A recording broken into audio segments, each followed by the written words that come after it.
Good evening students. सो मैंने तुम्हें बोला था कि अपना 1-1 ऑन टू मैपिंग रिवाइज करो। सो एक बार मैं थोड़ा सा कंसेप्ट बता देती हूँ। सो कंसेप्ट को जो स्टार्ट करते हैं हम एक नॉन एग्जाम्पल से करते हैं। तो यहाँ पे हमें मैपिंग डिफाइंड है एक सेट से दूसरे सेट पर। इस सेट को मैं डोमेन बोलती हूँ, इस सेट को मैं को डोमेन बोलती हूँ। ठीक है, डोमेन के अंदर 3 एलिमेंट हैं A B C, और को डोमेन के अंदर 4 एलिमेंट हैं 1 2 3 4।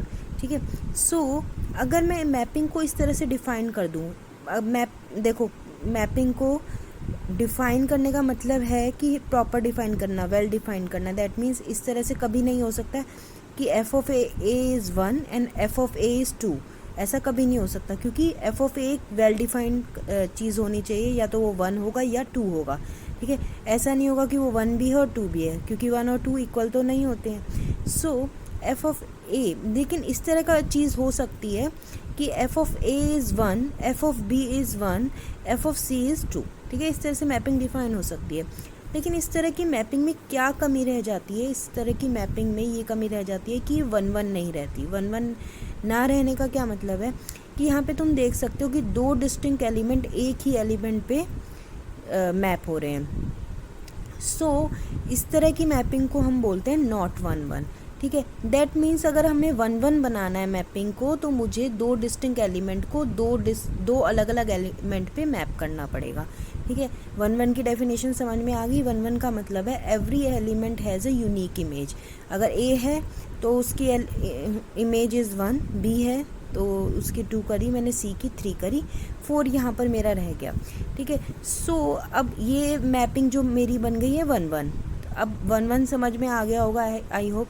सो अब नेक्स्ट कंसेप्ट करते हैं ऑन टू, वो भी हम नॉन एग्जाम्पल से करते हैं। आप देख सकते हो कि यहाँ पर आपके पास को डोमेन में एक एलिमेंट है जो कि जिस पर कोई एलिमेंट मैप नहीं कर रहा। तो अगर इस तरह के एलिमेंट रह जाते हैं तो इस तरह की मैपिंग को हम बोलते हैं नॉट ऑन टू। ठीक है, सो ऑन टू का मतलब क्या होता है? ऑन टू का मतलब होता है कि हमारी को डोमेन में हर एक एलिमेंट के लिए एक प्री इमेज होनी चाहिए। जैसे इसमें 4 के लिए प्री इमेज नहीं है, 3 के लिए प्री इमेज इज सी, 2 के लिए प्री इमेज इज बी, 1 के लिए प्री इमेज इज ए, तो 4 के लिए नहीं है। ठीक है, so 4 has no pre image, therefore this map is not onto. Onto की mathematical definition is for every y in y, small y in y, there exists some small x in x such that f of x is y। ठीक है, हर एक element, हर एक y के लिए यहाँ पर एक x आना चाहिए सच दैट f मैं उस पर अप्लाई करूँ तो वो मेरा आउटपुट y दे। ठीक है, और ऑन टू के मैथमेटिकल डेफिनेशन, 1-1 की मैथमेटिकल डेफिनेशन आपकी बुक में भी दी हुई है। मैं यहाँ पे एक बार रिकॉल करा देती हूँ। एक्चुअल में यही डेफिनेशन है, every element has a unique image, लेकिन उसको मैथमेटिकली कैसे लिखते हैं वो डिस्कस कर लेते हैं। 1-1 onto linear transformation. Linear transformation का क्या मतलब है कि मैं यहाँ पे मैं सिर्फ मैप की बात कर रही थी, अब मैं एक्स्ट्रा वो जो 2 कंडीशंस होती हैं लीनियर ट्रांसफॉर्मेशन वाली, वेक्टर एडिशन और स्केलर मल्टीप्लिकेशन वाली चीज़ जो होती है, वो मैं इस मैपिंग पे हमने लगाई हुई है। सो लीनियर ट्रांसफॉर्मेशन मैंने ली हुई है, वी डब्ल्यू वेक्टर स्पेस है।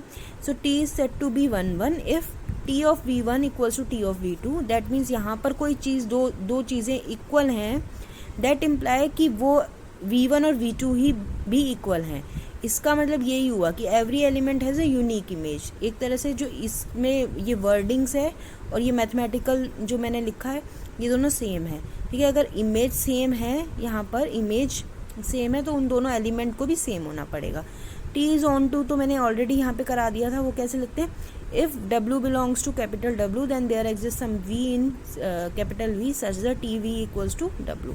ये इन दोनों को डेफिनेशन को यूज़ करके हम आगे लीनियर ट्रांसफॉर्मेशन हमें गिवन होगी, हम उन्हें शो करेंगे कि वो 1-1 है या नहीं है, या ऑन टू है या नहीं है। ठीक है, तो पहला क्वेश्चन दिया हुआ है जिसमें बताया गया है कि शो करो कि T is 1-1 and onto. T R2 से R2 पर है, दोनों वेक्टर स्पेस है, लीनियर ट्रांसफॉर्मेशन है। ऑलरेडी मैं पिछले लेक्चर में भी बता चुकी हूँ कि लीनियर ट्रांसफॉर्मेशन में के लिए मैं LT यूज़ कर लेती हूँ। ठीक है, so T apply to X Y equals to X comma minus Y. So 1-1 कैसे शो करेंगे? 1-1 शो करना है, that means T of v1 मतलब वेक्टर का एलिमेंट, V2 मतलब वेक्टर का एलिमेंट, तो वेक्टर का एलिमेंट ये है, R2 है ना इसमें vector space, sorry vector space का element. So T of x1 y1 R2 का element equal to T of x2 y2 दूसरा R2 का एलिमेंट। ठीक है, मेरा मोटिव क्या है, अगर 1 1 दिखाना है मुझे, ये दिखाना है ये दोनों एलिमेंट सेम है, दैट मीन्स ये टप्पल और ये टप्पल दोनों सेम है। तो इसका आउटपुट क्या है, इसका आउटपुट है x1 कॉमा माइनस y1 और इसका आउटपुट है x2 कॉमा माइनस y2। तो x1 equals to x2 minus y1 equals to minus y2। ठीक है, इसकी वजह से minus cancel, y1 equals to y2 and x1 equals to x2, that means this element is same, hence this mapping is 1 1. On2 के लिए we take any element in R2, z and w be any element in R2 to show there exists some element in R2। इधर क्योंकि इसमें दोनों ही same है तो उससे confuse मत होना, यहाँ पे मैंने एलिमेंट ले लिया, मुझे दिखाना है कि इधर एक एलिमेंट आएगा सच दैट मैं टी उस पर अप्लाई करूँगी तो मेरे पास ZW आ जाएगा। तो इसमें क्या हम क्या करते हैं, जो टू शो वाली चीज़ है ना उसी को ही सॉल्व करते जाते हैं और ZW की वैल्यू निकाल लेते हैं, सॉरी XY की वैल्यू निकाल लेते हैं। तो T ऑफ XY, मुझे एग्जिस्टेंस दिखानी है XY की कि X और Y क्या आएगा, X और Y in terms of ZW में ही आता है। ठीक है, so T of XY equals to ZW, यहाँ पर मैंने मैपिंग अप्लाई की, यहाँ ये चीज़ यहाँ पे लिख दी, X equals to Z and Y equals to minus Y equals to W, Y equals to minus W। That means for every Z and W there exist, x की जगह मैंने z लिख दिया, y की जगह मैंने माइनस w लिखा, हर एक z एंड w के लिए there exist z and minus w in R2 such that t उसमें मैं अप्लाई करूँ तो मेरे पास ZW आउटपुट आएगा। दैट मीन्स अगर मैं 1 2 मैंने कोई मैप 1 2 मैंने कोई एलिमेंट लिया है R2 में तो there exist 1 minus 2 such that मैं t 1 माइनस 2 पे अप्लाई करूँगी तो मेरे पास 1 2 आ जाएगा।